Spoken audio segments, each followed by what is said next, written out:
모바일 게임에 2,000원을 쓸 가치는 없다며 손에 대지 않던 사이토스2를 플레이하자마자 든 생각은 내가 이 게임을 왜 이제서야 시작했지? 였습니다. 대략 10년 전 아버지가 하시는 여름 캠프에 따라갔다가 심심해하는 저를 보고 캠프에서 드럼을 치신 분이 아이폰을 건네주시며 말했습니다. 부인아, 이거 해볼래? 아마도 iOS 버전의 기타 히어로였을 겁니다. 전자오락이라고는 주니어 네이버, 게임 뭉치, 그리고 점심 먹고 놀아라 밖에 몰랐던 초등학생 시절을 보낸 저는 애플이 주장하던 혁신이라는 비전과 맞먹을 만한 가치를 이 게임에서 보게 됩니다. 그렇게 도와줘 리듬 히어로, 댄스 댄스 레볼루션, 리듬 세상, DJ 맥스, 탭소닉, 기타 히어로, 피아노 타일, 오수, 디모, 그리고 보이스 등등 여러 리듬 게임들을 접하였습니다.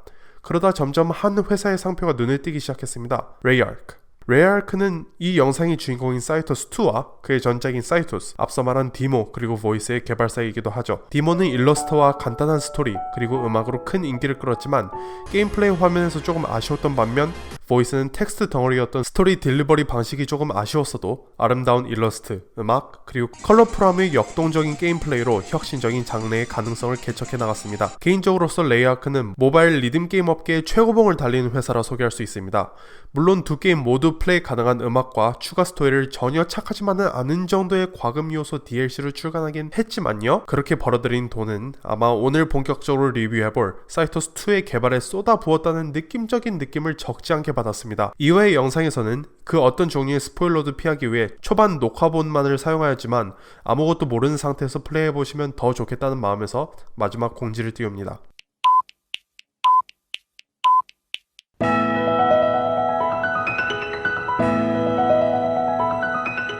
가장 먼저 보이는 것이 첫인상을 빚어냅니다. 저에게 있어 이 게임의 첫인상은 게임 실행 시 보이는 오프닝 스크린에서부터 시작합니다. 가장 처음 보이는 화면에는 사이버펑크틱한 배경과 짧은 애니메이션이 캐릭터들을 소개합니다. 장르 특성상 스토리는 메인 컨텐츠와 반찬 정도로 인식하고 있는 플레이어와 개발사들이 많은 반면에 생각보다 나쁘지 않은 작화 상태를 보여주고 있어 조금은 기대를 해봐도 되겠다는 생각이 들게 됩니다.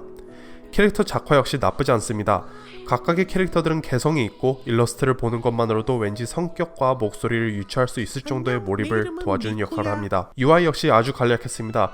플레이 버튼, 메뉴 버튼, 옵션 버튼, 이런저런 버튼, 거추장스러운 것들은 아예 아래쪽으로 박아놓았고 가장 눈에 들어온 것은 총 16명의 캐릭터 배너들입니다. 이 캐릭터 배너를 누르면 그 캐릭터의 상세 메뉴가 나오고 각각의 캐릭터들은 그만의 캐릭터 메뉴를 가지고 있습니다. 예를 들어 파프는 공연장, 아이비는 기계장치에 둘러싸여 있으며 제노는 골목길에 서 있고 그리고 조는 재즈바를 모티브로 한 메뉴가 돋보입니다.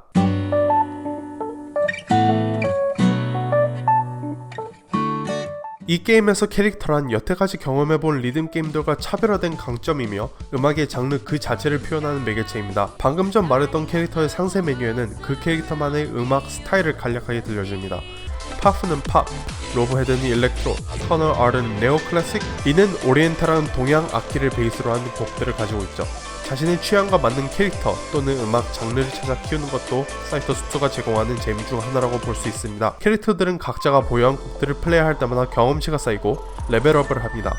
물론 받은 점수가 높을수록 플레이한 곡의 난이도가 높을수록 경험치를 많이 받을 수 있습니다. 생각보다 점수도 후하고 판정도 많이 느슨하고 마지막에 알파벳으로 나오는 점수도 정말 반찬 가게에서 서비스 주듯이 잘 줘서 개인적으로 어떤 난이도의 곡을 플레이해도 웬만하면 B 그레이드 이하로 내려가는 일은 없었습니다. 그렇게 각 캐릭터의 레벨을 올릴 때마다 새롭게 플레이할 수 있는 노래와 캐릭터에 대한 스토리도 함께 해금됩니다.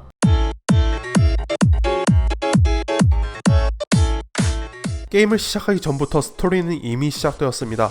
아무것도 누르지 않아도 가장 처음 재생되는 인트로 영상에서 파프로 추정되는 가수가 무대 위에서 갑자기 쓰러지는 모습을 볼 수 있습니다. 조금 지나면 튜토리얼이 시작되는데 튜토리얼이 계속될수록 게임사의 상표가 나오고 흡사 영화의 오프닝 시퀀스를 보는 듯한 느낌이 들었습니다. 튜토리얼 계속 될수록 눈이 조금씩 떠지며 무대의 소리가 조금씩 돌아온 듯한 연출이 있습니다. 일부러 다른 캐릭터를 고르지 않는 이상 가장 처음 플레이하는 캐릭터 또한 파프가 되어 있도록 첫 번째 캐릭터로 배치되어 있어 오프닝과 튜토리얼로 보여지는 것들이 하나의 스토리로서 자연스럽게 흘러간다는 추측을 할 수 있도록 합니다. 스토리는 게임을 즐기며 사이드에서 조금은 쩌리같이 딸려온 듯한 인식이 있는 리듬 게임 장르에서 이 정도로 튜토리얼 같은 작은 부분 하나하나에도 스토리를 녹여내려는 연출은 꽤나 신선하게 다가왔습니다. 게임 플레이를 해 나갈수록 해금되는 스토리는 크게 두 가지 연출 방식으로 나뉘는데, 첫 번째는 캐릭터 이름 옆 글이 적혀있는 기본적인 연극 대본 스타일의 텍스트에 직접 재생할 수 있는 상호작용 사운드 이펙트와 배경음악이 나오는 방식의 스토리텔링과, 둘째로는 온라인상에서 여러 캐릭터, 즉 유명 가수들과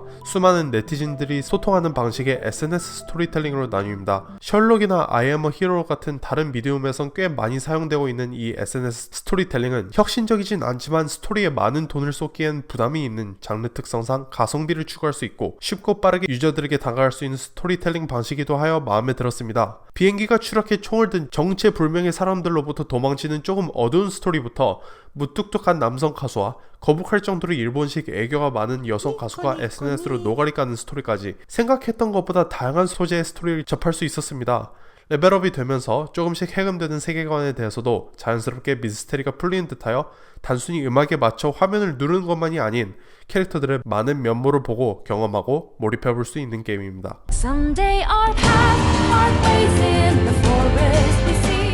드디어 게임 플레이입니다. 다른 게임 같았으면 게임 플레이에 대한 섹션이 훨씬 일찍 나왔겠지만 사이터스2는 다른 게임 장르뿐만이 아니라 같은 리듬 게임 장르 속에서도 차별화가 확실히 되어 있어 그 특별한 점들부터 전해드리고 싶었습니다. 이 게임에는 총 5가지 타입의 노트가 등장합니다.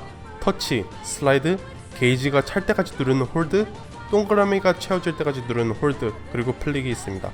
이 플릭 노트는 가장 어려운 난이도인 카오스 레벨에서만 등장하는 것 같아요. 틀렸으면 댓글 부탁드립니다. 나머지 4가지 노트는 쉬움과 중간 난이도에는 다 나옵니다. 사이터스2는 자신이 활용하는 노트의 타입, 곡의 난이도, 그리고 그들의 활용성을 아주 잘 이해하고 있습니다. 쉬움 난이도에서는 음악 선생님이 나를 데리고 노래 들리지? 여기 이걸 음악에 맞춰서 눌러봐 라는 느낌을 받습니다. 중간 난이도에선 영화 라따뚜이에 눈을 감고 음식을 먹을 때 음악이 들리고 상상의 폭죽이 터졌던 것처럼 우리가 이어폰을 끼고 걸어다닐 때 약간의 손짓을 하는 것 같이 듣고 있는 음악의 포인트를 잡아주는 듯한 느낌이 듭니다. 마지막으로 카오스 레벨에선 실제로 악기를 연주한 듯이 손이 바빠져 게임 플레이를 하는 자신이 음악을 듣는 입장이 아닌 음악 자체를 플레이하는 입장이 된 듯한 느낌을 줍니다. 다른 리듬 게임들은 실력이 늘면 늘수록 낮은 난이도의 곡들을 하고 싶은 마음이 뚝뚝 떨어지는 반면 사이터스2는 각각 난이도의 매력이 충분하여 이젠 카오스 레벨을 가장 선호하는 저로서도 보통 난이도의 곡들을 플레이하곤 합니다.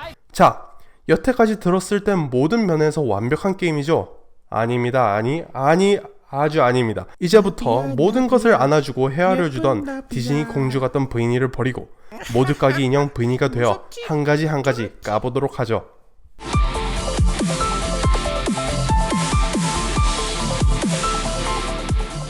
이태원의 홍석천이 탑게이라면 사이터스2의 비주얼은 탑 오덕입니다. 이것 보세요. 스토리와 음악들이 레벨업 할 때 조금씩 해금되는 건 아주 좋아요. 그 스토리 안에서 많은 캐릭터끼리 상호작용이 일어난 점도 너무 좋아요. 자, 여기서 문제가 하나 발생합니다. 이 캐릭터가 레벨 50이라서 그 정도의 스토리가 다 해금이 됐는데 그 스토리에 출연하는 다른 캐릭터는 레벨 5라서 그 스토리 근처도 못 갔어요. 그럼 꽤 많은 부분이 충돌하게 되고 스포일러가 되겠죠? 레이아크는 이 문제의 해결책으로 레벨 락 시스템을 던졌습니다. 캐릭터라는 개념을 가지고 온 시점부터 어쩔 수 없는 부분일 수도 있습니다. 하지만 이제부터 제가 이 시스템은 적어도 개인적으로 저로서에게는 왜 똥쓰레기인지 알려드리겠습니다. 보통 사람들은 이 세상 모든 음악 장르를 좋아하지는 않습니다.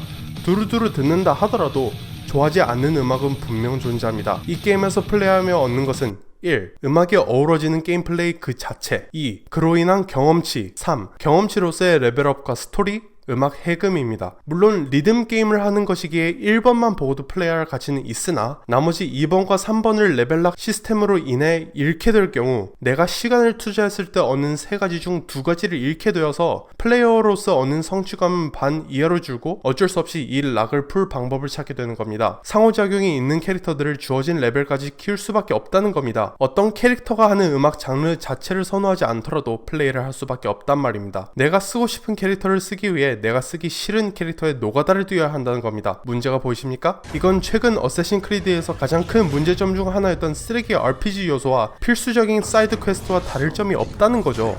제가 파프를 레벨 10으로 올렸을 때 네코와 로보헤드의 레벨을 모두 10까지 올리라는 공지를 받았습니다. 뭐 그리 오랜 시간이 걸리지도 않고 캐릭터들은 적지만은 않은 곡수를 보유했기에 아무리 로보헤드의 음악이 취향이 아니더라도 어찌저찌 성공할 수 있었습니다. 근데 레벨 5가 되도록 곡이 3개밖에 없는 바네사는 뭡니까? 고작 레벨 5에서 레벨락이 걸려 아이비를 레벨 60까지 올려야 할 바네사를 다시 할 수 있다는 건 뭡니까? 아이비를 레벨 10까지 올려놨더니 파프, 네코와 로보헤드를 모두 25까지 올려야 되는 건 뭡니까? 이 락들을 풀면 또 무한 반복이겠죠? 실제로 그랬습니다. 자, 게임 플레이 여기서 깔 건 그닥 없습니다. 2가지만 얘기했습니다. 첫 번째, 노트를 누르고 있는 손이 이후에 나오는 노트를 가려 어쩔 수 없는 미스가 가끔 나온다. 뭐 이건 조금만 조심하면 돼요. 큰 문제는 아니야. 요거 누를 때 저거 보이게 이렇게 누르면 돼.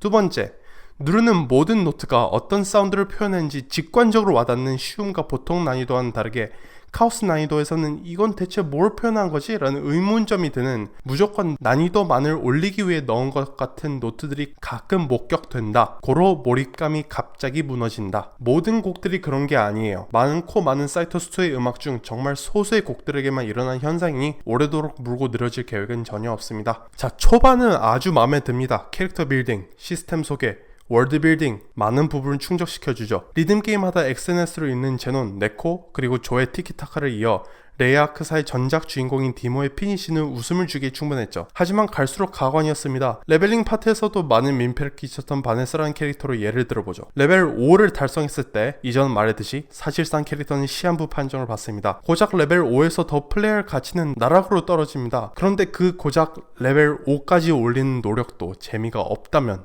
믿으시겠습니까? 한번 레벨업을 할 때 곡을 2개 뿌려준 적도 있는 파프와는 달리 아직도 곡은 3개 멈춰있고 스토리는 거의 텍스트로만 이루어진 장편 소설이 6개나 증정이 됩니다. 이때부터였습니다. 제가 메인 스토리 이외에 이 게임의 작지 않은 부분인 스토리를 거의 읽지 않기 시작한 건.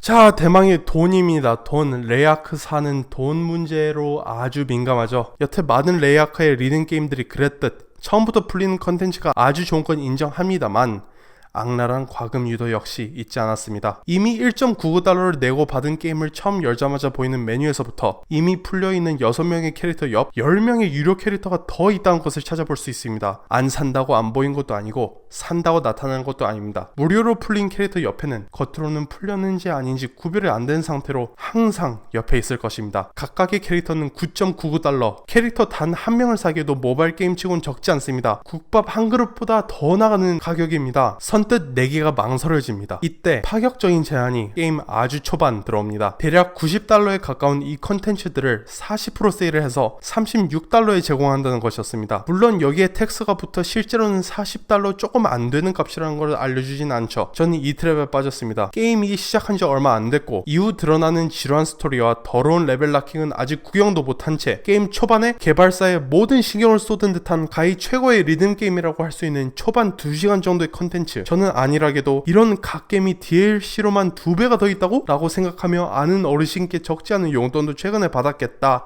질러보기로 했습니다. 후회는 지금도 하지 않습니다. 이 게임이 정말 좋은 게임이라는 사실은 변하지 않아요. 그런데 이 정도 돈을 내게 했으면 나머지 10명을 다 주던가 신케인 미쿠는 안 주더군요. 지금도 아직 9.99달러의 태그가 붙어있고 전 더 이상 과금을 할 의욕이 남아있지 않습니다. 여기서 끝일까요? 아니죠. 매번 곡을 클리어할 때마다 스킵이 불가능한 레벨업 페이지에는 제 점수가 보이고 경험치가 쌓이는 것이 보이고 레벨이 올라가는 것이 보이고 마지막으로 캡소 게이지가 차는 것이 보입니다. 이 캡소 게이지는 매번 1개에서 2개, 많으면 3개 정도의 알파벳이 충전되며 캡소에 5 알파벳이 모이면 캡소 캡슐 하나가 증정되는 시스템입니다. 문제는 이 캡슐이 아무리 쌓여도 또 한 번의 9.99달러 과금 없이는 사용할 수 없다는 것입니다. 물론 앞으로도 한 번 곡을 클리어할 때마다 이 캡소 게이지는 차고 끊임없이 과금 유도를 하죠. 컨텐츠가 늘어난 과금 요소도 아니죠. 10,000원 더 내고 노트 코즈메틱 상점을 여는 것 정도입니다. 이 캡슐을 사용해서 플링 노트를 보다 멋있게 튕겨낼 수 있는 정도, 그 정도입니다. 그닥 쓸모는 없어요. 캡소 상점 옆에는 아직 안 끝났죠. 음악 팩 상점이 또 있습니다. 자세한 설명을 하기 전에 이 노래를 들어보시죠.